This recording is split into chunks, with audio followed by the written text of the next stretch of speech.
هذه الأطباق أمي سوتها للجيران. هذه يا ولدي إيه. هذه لأبو محمد. الله الله في أبو محمد، شوفوا وش محتاج وش ما محتاج يا أولادي. ها أوكي. وهذه لأبو علي. شوف أبو علي وش ناقصنا، إذا ناقصنا شيء تعال خبرني. يعطيكم الله العافية يا أولادي إن شاء الله، على القوة إن شاء الله. بارك الله فيك يا ولدي. هذا طلب من عند أبوي أبو خالد. رحم الله والديه أبو خالد، والله ما يقصر، يوميا يجيب الفطور، والله ما يقصر، الله يرحم والديه. هذا من عند أبوي أبو خالد. رحم الله والديك، وسلم على أبوك أبو خالد سلام كثير مني يا ولدي. تقصر لك شي عمي؟ سلامك، سلم على أبوك أبو خالد سلام كثير يا ولدي. ما شاء الله عليك يا أبو خالد، ونعم الجار، ما تركني طول ال10 سنوات يوميا في شهر رمضان.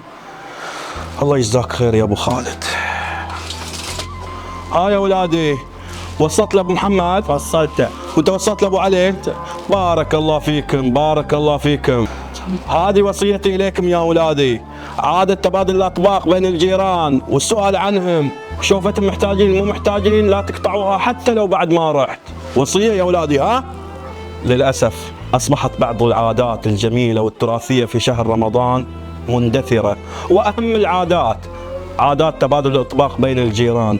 كان الماضي جميل وكانت القلوب على بعضها، وأصبحنا في زمن الجار ما يعرف جاره.